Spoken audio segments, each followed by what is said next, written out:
आपस्तम्भमहर्षिणं सविनयं नत्वा तदुक्तान् श्रुति प्रोक्तान् मानवश्रेयसे च विविधान् धर्मान् ब्रवीम्यादरात् श्रुत्वा तान् चिराच्चरन्तु सुधियो प्रेम्णा च मुक्तिप्रदान् सर्वे प्राप्तस्वकीयमुत्तमजनिं सार्थक्ययन्तो बुधाः। ओं स्वस्ति श्रीगणेशाय नमः आपस्तंभाय महर्षये। ఆపస్తంభ మహర్షి రచించినటువంటి ధర్మ సూత్రాలను వింటూ ఉన్నాం. ప్రథమ ప్రశ్నలోని 16వ ఖండిక వరకు గత భాగంలో విన్నాం. ఇప్పుడు 17వ ఖండికలో మొదటి సూత్రము యత్ర శూద్ర ఉపస్పృశేతు అనేది. ఈ ఖండికల్లో ఆచమన విధానాన్ని చెప్పిన తర్వాత 16వ ఖండికలో ఏవి భోజ్యములు తినకూడనటువంటివి ఏవి అనే విషయాన్ని గురించి అనేక తినకూడని సందర్భాలను పదార్థాలను గురించి వివరిస్తూ వెంట్రుకలు పడ్డటువంటివి, కుక్కలు చూసినటువంటివి మొదలైనటువంటి అన్నాలు తినడానికి పనికిరాదు అనేటువంటి విషయాలు ఎన్నిటినో మనం గత భాగంలో విన్నాం. ఇప్పుడు మొదటి సూత్రం 17వ ఖండికలో యత్ర శూద్ర ఉపస్పృశేతు ఇది. భోజన దశాయాం యదా శూద్రః ఉపస్పృశేతు తదాపి న భుంజీత. శూద్రः यदि आगत्य भोजनकाले अस्मान् स्पृशति चेत् तादृश भोजनमपि न कर्तव्यं, न भुञ्जीत. अत्र भुञ्जानग्रहणात् अन्यदा शूद्रस्पर्शेन अप्रयच्छत् इति केचित्, अन्ये तु सदा भवत्येव अप्रायत्यं भोजनदशायां तु आधिक्यप्रतिपादनाय निषेधयति. भोजन समयंలో यदि शूद्रः स्पृशति ఆగత్య నిషేధము అది చాలా పెద్దగా ఉన్నట్టుగా గుర్తించాలి అనే విషయాన్ని ఈ సూత్రంలో చెప్తున్నారు. తాదృశ భోజనమపి న కర్తవ్యం ఇది. రెండవ సూత్రము అనర్హద్భిర్వా సమాన పంక్తౌ. భోజన సమయంలో భోజనం చేసే సందర్భంలో ఎవరైతే అనర్హులై ఉంటారో అటువంటి వాళ్ళు మన పంక్తిలో కూర్చోవడానికి వెళ్ళలేదు. ఒకవేళ అనర్హులైనటువంటి వాళ్ళే కనుక మన పంక్తిలో ఉన్నారు అనంటే ఆ భోజనాన్ని తినకూడదు అన్నారు. అనర్హద్భిర్వ.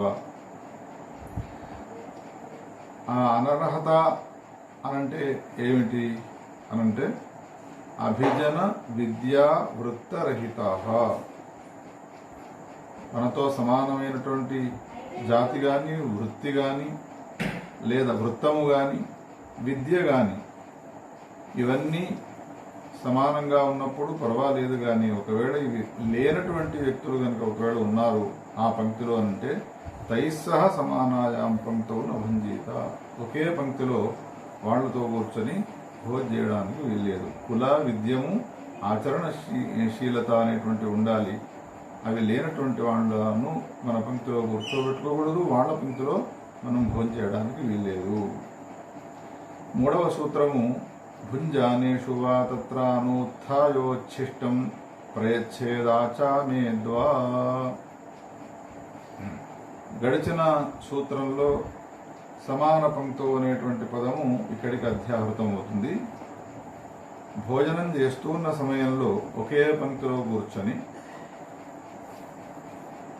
ఆ పంక్తిలో కూర్చున్నటువంటి ఒక వ్యక్తి అందరూ భోజనం చేసే వరకు ఆగక మధ్యలోనే లేచిపోయినాడు అనుకోండి, వాడు లేచిపోవడం వలన ఆ తినేటువంటి అన్నానికి అపవిత్రత ఏర్పడుతుంది.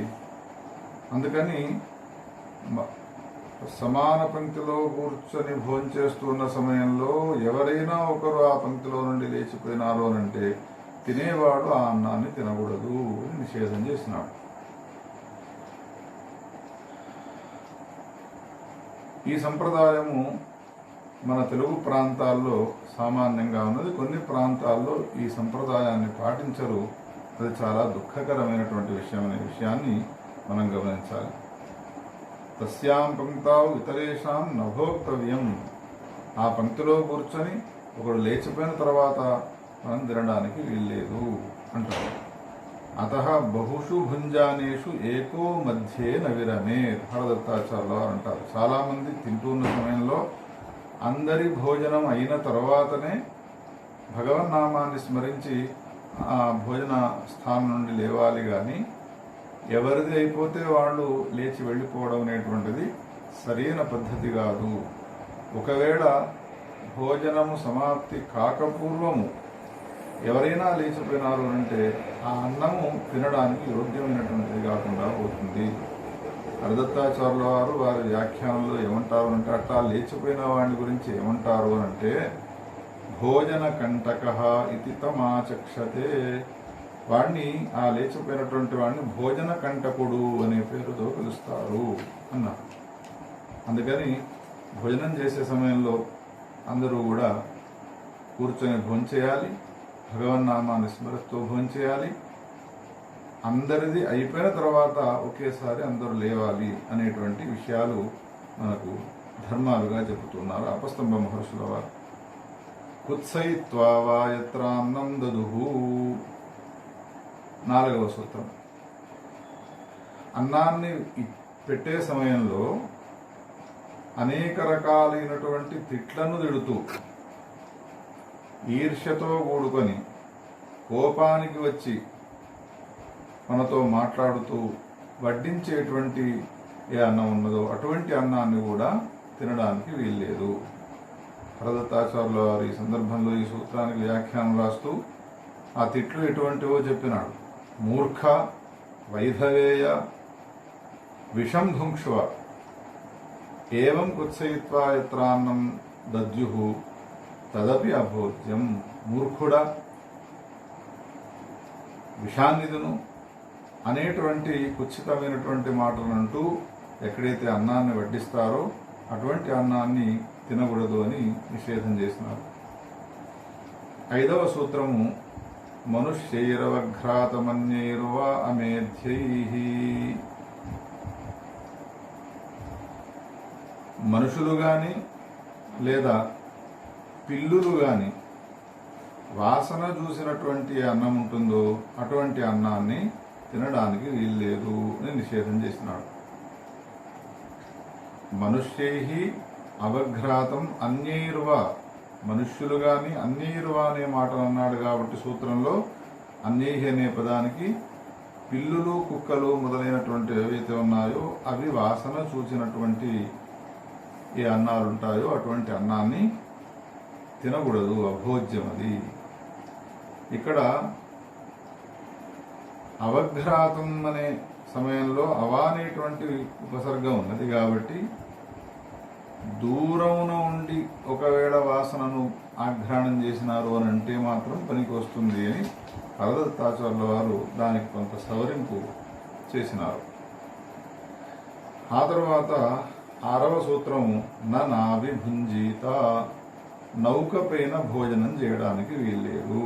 నావి ఆసీనో నా భుంజీత.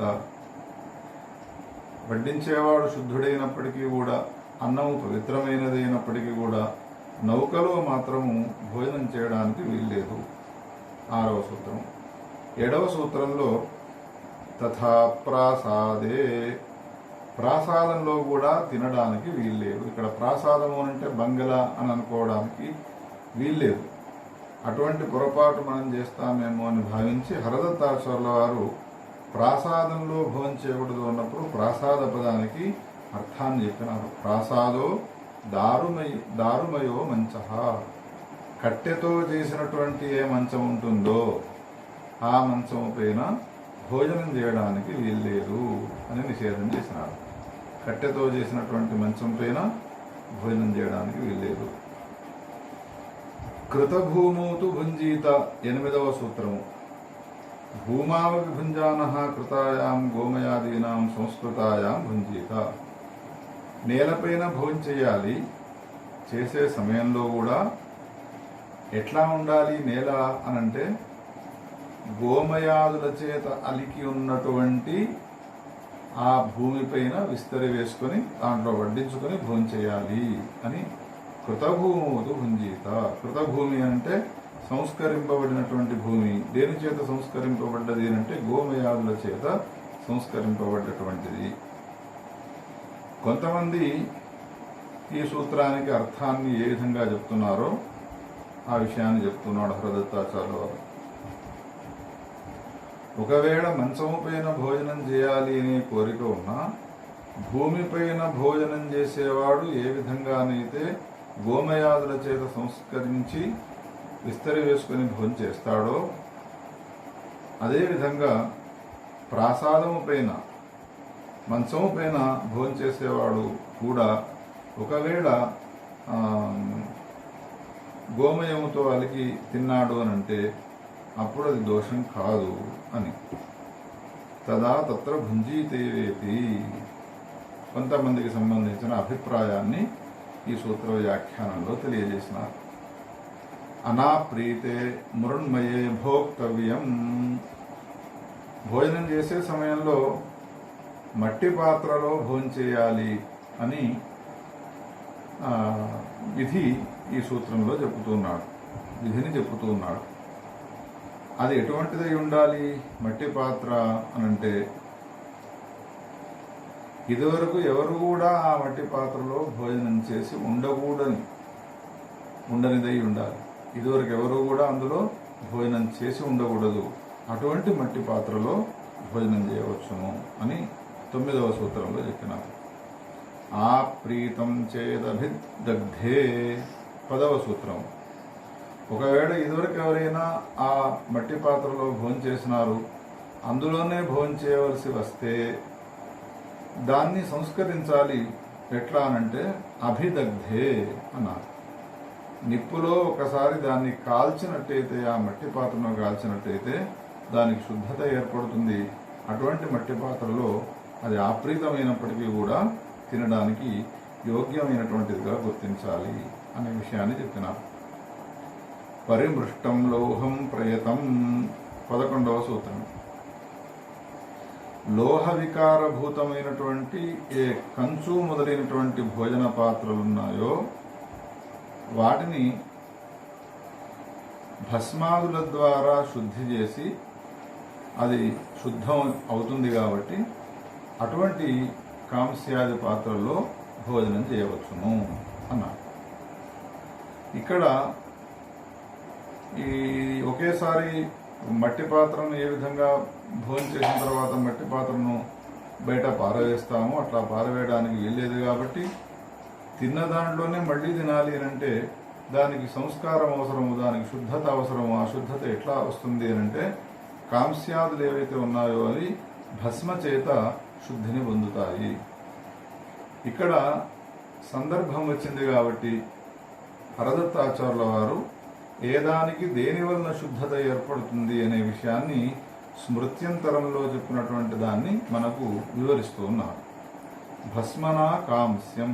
కంచు పాత్ర అనేటువంటిది భస్మతో అది శుద్ధవుతుంది. రాగి పాత్ర చింతపండుతో శుద్ధవుతుంది. వెండి పాత్ర ఏదైతే ఉన్నదో ఆవు పేడతో శుద్ధవుతుంది. బంగారు పాత్రలు ఏవైతే ఉన్నాయో అవి నీటి చేత శుద్ధిని పొందుతాయి అని స్మృత్యంతరంలో ఉన్నటువంటి వాక్యాన్ని ఉట్టంకించి ప్రసక్తి వచ్చినందుకు గాను ఏ దాని వల్ల ఏ పాత్రలకు శుద్ధి అనే విషయాన్ని మనకు తెలియజేసినారు. నిర్లిఖితం దారుమయం. ఒకవేళ కర్రతో చేసినటువంటి పాత్రలో భోజనం చేయవలసి వస్తే ఎట్లా చేయాలి అంటే దారుమయం భాజనం నిర్లిఖితం కష్టం తత్ సత్ ప్రయతం భవతి. దాన్ని చెక్కడం వలన ఏ చెక్క పాత్ర ఉన్నదో ఆ పాత్ర అది భోజన యోగ్యమై ఉంటుంది.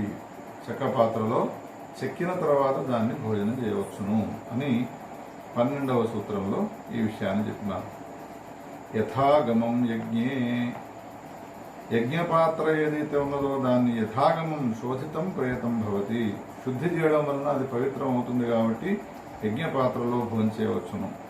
తద్యథ అగ్నిహోత్రహవణి దర్భైరద్భి ప్రక్షాళిత, యజ్ఞాల్లో దర్భల చేత నీళ్ల చేత శుద్ధిని చేస్తారు పాత్రలను. అందుకని యజ్ఞీయమైనటువంటి ఏ పాత్రలు ఉన్నాయో ఆ పాత్రలు భోజన యోగ్యములై ఉంటాయి, అవి సంస్కృతములై ఉంటాయి కాబట్టి వాటికి నిషేధం లేదు అని ఈ సూత్రంలో చెప్పినారు. నాపణీయమన్నమశ్నీయాత్ 14వ సూత్రం. ఇక్కడ ఈ సూత్రానికి అర్థం ఏమిటి అంటే, బజారులో కొన్నటువంటి ఏ అన్నం ఉంటుందో ఆ అన్నాన్ని తినడానికి వీల్లేదు. బజారులో ఉన్నటువంటి అన్నము అనే పదానికి అర్థం ఏమిటి అంటే, ఈనాటి కాలంలో ఉన్నటువంటి హోటళ్ళు ఏవైతే ఉన్నాయో ఆ హోటల్లో పెట్టేటువంటి అన్నము అమ్ముతారు కాబట్టి కొన్నటువంటి అన్నాన్ని తినకూడదు అనేటువంటి నిషేధాన్ని ఆపస్తంభుల వారు చెప్పినారు అంటే అది హోటల్ భోజనాన్ని నిషేధించినట్టుగా మనం గుర్తించాలి. ఆపణ పణ్యవీధి తత్ర క్రీతం లబ్ధం వా తదాపణీయం తచ్చ కృతాన్నం నాశనీయ. వండనటువంటి ఏ పొడి బియ్యము తర్వాత వడ్లు ఉన్నాయో అవి కొనవచ్చును గాని వండినటువంటి అన్నాన్ని మాత్రము కొని ఆ అన్నాన్ని తినడానికి వీల్లేదు అని ఈ సూత్రంలో స్పష్టంగా మనకు చెప్పినారు. తర్వాత వచ్చేటువంటి సూత్రము 15వది. తథా రసానాం ఆమమాంస మధులవణానీతి పరిహాప్య, తథా రసానామామమాంస మధులవణానీతి పరిహాప్య, రసద్రవ్యాలు ఏవైతే ఉన్నాయో అవి వాటిని బజార్లో కొనుక్క వచ్చి తినడానికి వీల్లేదు. పచ్చి మాంసాన్ని కూడా కొని తినడానికి వీల్లేదు. ఆమ మాంసాది పచ్చి మాంసాన్ని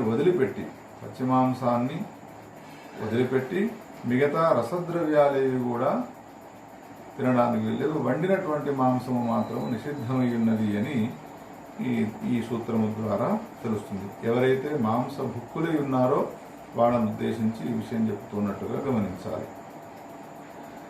తైల సర్పిషీతు ఉపయోజయేదుదకే అవధాయ, నూనె తర్వాత నెయ్యి బజార్లో ఉన్నటువంటి వాటిని ఒకవేళ కొనినట్టయితే వాటిని మనం ఉపయోగించుకునే సమయంలో నీళ్లను జల్లి నీళ్ల ద్వారా అవి నీళ్లను ప్రోక్షణ చేయడం వలన అవి పవిత్రం అవుతాయి కాబట్టి వాటిని ఉపయోగించవచ్చును, తినడానికి యోగ్యతను కల్పించవచ్చును, వాటిని మనం తినవచ్చును. నూనె తర్వాత నెయ్యి అనేటువంటివి ఆపణంలో ఉన్నా కానీ అవి పనికి వస్తాయి అన్నారు. ఉదకేన సంసృజేత్యనే, నీళ్ల చేత దాన్ని సంస్కరించాలి అని చెప్పినారు. ఆ తర్వాత 17వ సూత్రంలో కృతాన్నం పర్యుషితం మఖాద్యాపేయానాద్యం, కృతాన్నం పర్యుషిత మఖాద్యాపేయానాద్యం, కృతాన్నం పక్వాన్నం తత్పర్యుషితం పూర్వేద్యు పక్వం సతు అఖాద్యం అన్నారు. నిన్న రాత్రి పూట వండినటువంటి అన్నాన్ని పరిశుద్ధము అని అంటారు. నిన్నటిది ఈరోజు తినడానికి వీల్లేదు.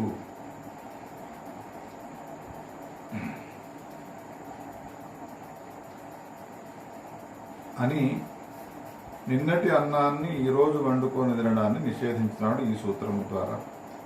షుక్తంచా 18వ సూత్రం. యత్ కాలపాకేన ఆమ్లీభూతం తదపర్యుషితం అపి అంటున్నాడు. 18వ సూత్రంలో ఏం చెప్తున్నాడు అంటే, కాలాంతరంలో పులుపునెక్కినటువంటి ఏ పదార్థం ఉంటుందో ఈరోజు నీళ్లు పోసి పెట్టినాము, 2 రోజుల తర్వాత అది బాగా పులిసిపోతుంది, పుల్లగా అవుతుంది అనుకోండి, అటువంటి పదార్థాన్ని కూడా తినడానికి వీల్లేదు అన్నారు. 9వ సూత్రంలో ఫాణిత పృథుక తండుల కరంబ భరూజసక్తుశాక మాంస పిష్ట క్షీర వికారౌషధి వనస్పతి మూలఫలవర్జం అన్నారు 19వ సూత్రంలో. ఫాణితాదులు ఏవైతే ఉన్నాయో వాటిని వదిలిపెట్టి అనే అర్థాన్ని చేసుకోవాలి. ఇక్కడ ఫాణితం అనంటే ఒక పాన విశేషం, అది తాగేటువంటి రసద్రవ్యం. కొంతమంది ఏమంటారు ఫాణితము అనంటే చెరుకు రసము అని అంటారు. చెరుకు రసము, తర్వాత అటుకులు, పెరుగు కలిపినటువంటి సత్తుపిండి ఏదైతే ఉన్నదో ఇవి, తర్వాత వేయించినటువంటి ఎవలు, పాల యొక్క వికారమైనటువంటి పెరుగు ఏవైతే ఉన్నాయో వీటిని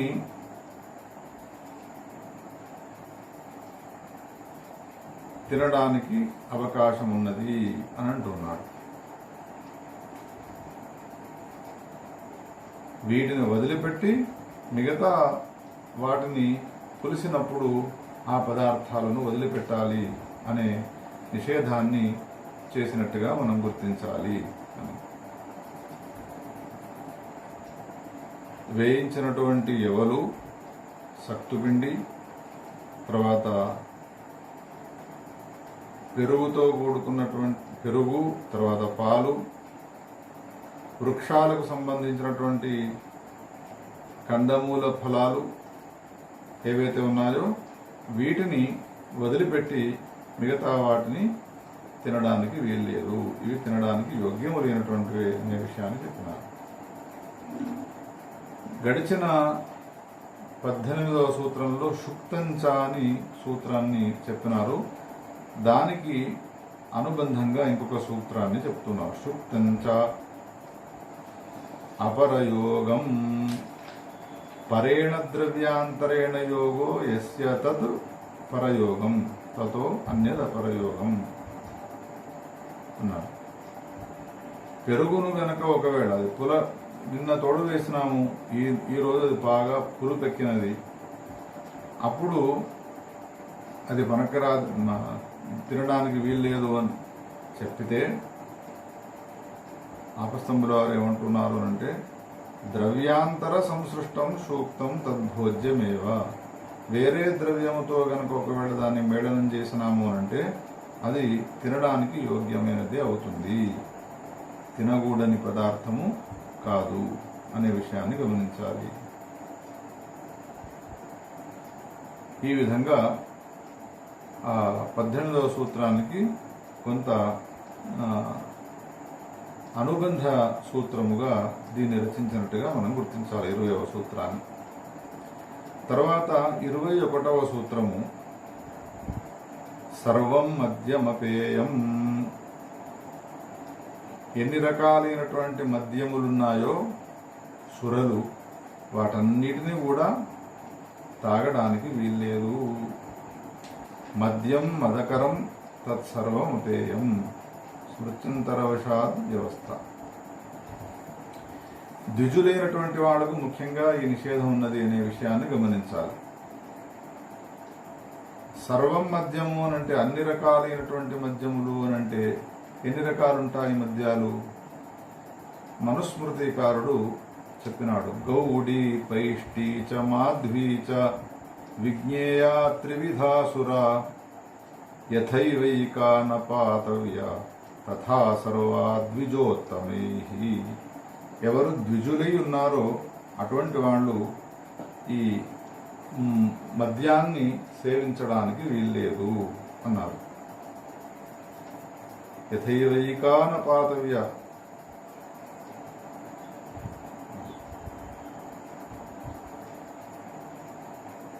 ఈ చెప్పబడ్డటువంటి ఏ 3 రకాలైనటువంటి మద్యాలు ఉన్నాయో ఈ మూడిట్లో ఏ ఒక్కదాన్ని కూడా సేవించడానికి వీల్లేదు అన్నాడు. ఏమిటి ఆ మూడు అంటే గౌడీ పైష్టీచ మాధ్వీచ అన్నారు. గౌడీ అని అంటే గుడముతో తయారు చేసినటువంటి సుర, బెల్లముతో తయారు చేసినటువంటిది. రెండవది పైష్టి, పిష్టముతో పిండితో తయారు చేసినటువంటిది. మూడవది మధుగ వృక్షో మధు తత్పుష్పై కృతాస మాధ్వి, ఇప్ప పువ్వుతో తయారు చేసినటువంటిది ఏదైతే ఉన్నదో దాన్ని మాధ్వి అని అంటారు. ఈ మూడు రకాలైనటువంటి సుర కూడా ఎవరైతే ద్విజులైనటువంటి వాళ్ళు ఉన్నారో వాళ్ళు స్వీకరించడానికి వీల్లేదు అని మనుస్మృతికారుని యొక్క ఆ శ్లోకాన్ని ఇక్కడ ఉటంకించినారు. ఏమవుతుంది సురాపానం చేస్తే అని కొంతమంది అడుగుతారు. దానికి మనుస్మృతికారుడే సమాధానం చెప్పినాడు. అమేధ్యో వా పతేన్మత్తో వైదికం వాప్యుదాహరేత్ అకార్యమన్యత్ కుర్యాద్వా బ్రాహ్మణో మదమోహితః. ఒకవేళ బ్రాహ్మణుడై ఉండి సురాపానం చేసినాడు అనంటే ఎన్ని రకాలైనటువంటి ఇబ్బందులు వస్తాయో చెప్పినాడు. బ్రాహ్మణో మద్యపాన మదమూఢ బుద్ధి సన్ అశౌచౌ వాపతే, శుచి అనేటువంటిది లేకుండా పోతుంది వానికి. రెండవది వేదవాక్యం వా ఉచ్చారే, వాడు పవిత్రమైనటువంటి వేదవాక్యాన్ని ఉచ్చరించాల్సి ఉంటుంది కాబట్టి ఆ పవిత్రమైన వేదవాక్యాన్ని ఉచ్చరించని స్థితి వానికి ఏర్పడుతుంది సురాపానం చేయడం వలన.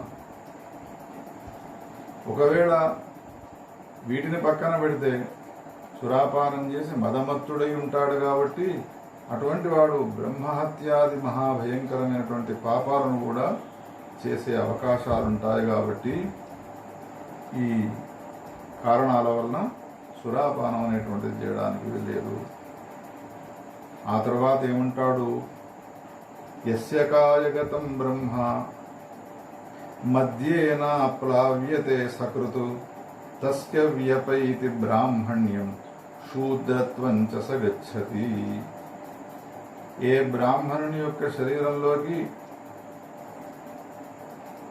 ఈ సుర అనేటువంటిది వెళ్ళి చేరినదో అటువంటి వానికి బ్రాహ్మణ్యం అనేటువంటిది నష్టమైపోతుంది. బ్రాహ్మణ్యం అనేటువంటిది పోయి పనికిరానటువంటి స్థితి వానికి ఏర్పడుతుంది. వేదాన్ని చదివేటువంటి అధికారాన్ని వాడు కోల్పోతాడు అని ఈ విధంగా అనేక రకాలైనటువంటి నిషేధ వాక్యాలు ఉన్నాయి. వాటన్నిటినీ ఈ సందర్భంలో ఉటంకించినారు హరదత్తాచార్యుల వారు. సర్వం మద్యమపేయం 21వ సూత్రం.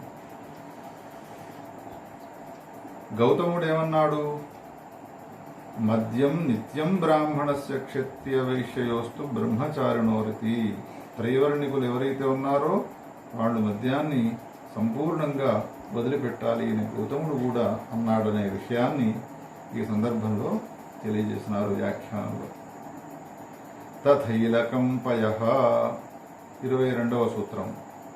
మేకకు సంబంధించినటువంటి ఏ పాలున్నాయో ఆ పాలను కూడా తాగడానికి వీల్లేదు అని నిషేధం 22వ సూత్రంలో. ఉష్ట్రీ క్షీర మృగీ క్షీర సంధిని క్షీర యమసూ క్షీరాణీతి 23వ సూత్రం.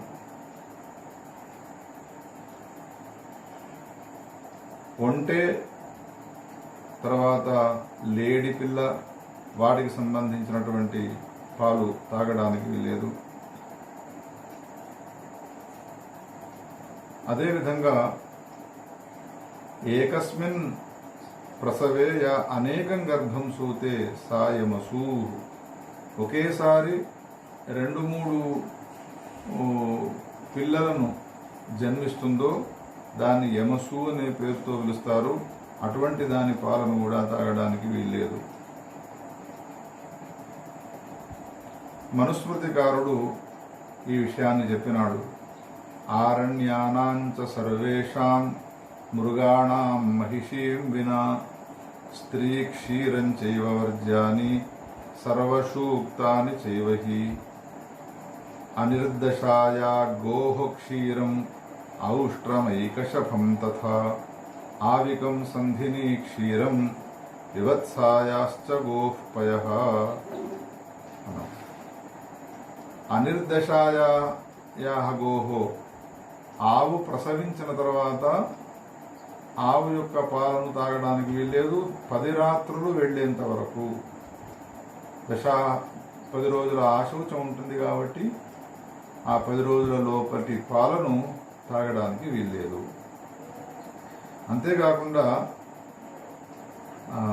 వివత్సాయాశ్చ గోః పయః, ఏ ఆవుకైతే లేగదూడ ఉండదో అటువంటి ఆవు పాలను కూడా తాగడానికి వీల్లేదు. కొన్ని లేగదూడలు అనారోగ్యంతో మరణిస్తాయి, ఆవు పాలిస్తుంది, కానీ అటువంటి ఆవుకు సంబంధించిన పాలను తాగడానికి వీల్లేదు అనేటువంటి నిషేధాలు మనుస్మృతికారుడు చెప్పని ఇక్కడ ఉట్టంకించినారు హరదత్తాచార్యుల వారు. ధేనోశ్చ నిర్దశాయాః ధేనుర్నవ ప్రసూత గౌః, ధేనువుకు సంబంధించినటువంటి పాలను కూడా 10 రోజుల్లో తాగడానికి వీల్లేదు. ధేను అనే పదానికి అర్థం ఏమిటి అనంటే నవప్రసూత గౌః, అప్పుడే ప్రసవించినటువంటి గోవును ధేనువు అనే పేరుతో పిలుస్తారు. 25వ సూత్రము తథా కీలాలౌషధీనాంచ, సురకోసమై ఉన్నటువంటి ఏ చెట్లున్నాయో ఔషధులు, వాటికి సంబంధించినటువంటి ఏ రసాలున్నాయో వాటిని తాగడానికి వీల్లేదు. కీలాలౌషధీనాంచ. 26వ సూత్రము కరంజ పలండు పరారీకాః, కరంజం తినడానికి వీల్లేదు. పలాండు పరారీక అనేటువంటివి ఏవైతే ఉన్నాయో ఇవన్నీ కూడా అభక్ష్యములై ఉన్నాయి అన్నాడు. కరంజం అంటే ఏమిటి అనంటే ఎర్ర వెల్లుల్లి, పలాండు అనంటే తెల్లది, తెల్ల వెల్లుల్లి, పరారీక అనంటే నల్లనైనటువంటి వెల్లుల్లి. ఇవేవి కూడా తినడానికి వీల్లేదు. ఏతే చ అభక్ష్యా అన్నారు. నకలంజం భక్షయేత్ అనేటువంటి నిషేధం ఉన్నది. కలంజం అనేటువంటిది తినడానికి వీల్లేదు. కలంజం అంటే ఎర్ర వెల్లుల్లి తినడానికి వీల్లేదు అని దానికి సంబంధించినటువంటి వివరణనే ఈ సూత్రంలో ఆపస్తంభుల వారు చేసినట్టుగా గమనించాలి. ఆ తర్వాత 17వ సూత్రము యచ్చాన్యత్ పరిచక్షతే, అభక్ష్యములైనటువంటి వాటిని ఎన్నిటిని చెప్పగలుగుతాము. అందుకని యచ్చాన్యదేవం యుక్తం శిష్టాః పరిచక్షతే వర్జయంతి తదపి అభక్ష్యం. చెప్పగా మిగిలినటువంటి ఏవైతే ఉన్నాయో శిష్టులైనటువంటి వారు ఏ వాటిని వదిలిపెట్టి ఉంటారో వాటిని కూడా తినడానికి వీల్లేదు. మనుస్మృతికారుడు ఒక శ్లోకాన్ని చెప్పినాడు. లశునం గృంజనం చైవ ఫలండు కవికాని చ అభక్ష్యాణి ద్విజాతీనాం అమేధ్య ప్రభవాని చ. లశునము తెల్ల ఉల్లి, తర్వాత కవికము, ఇవన్నీ కూడా అభక్ష్యములై ఉన్నాయి ద్విజులైనటువంటి వాళ్లకు అని చెప్పినాడు. కాబట్టి శిష్టులైనటువంటి వాళ్ళు ఇంకా ఏ వాటిని పరిచయించినారో వాటన్నిటిని కూడా గ్రహించి తెలుసుకొని వదిలిపెట్టాలి, అభక్ష్యములుగా స్వీకరించాలి.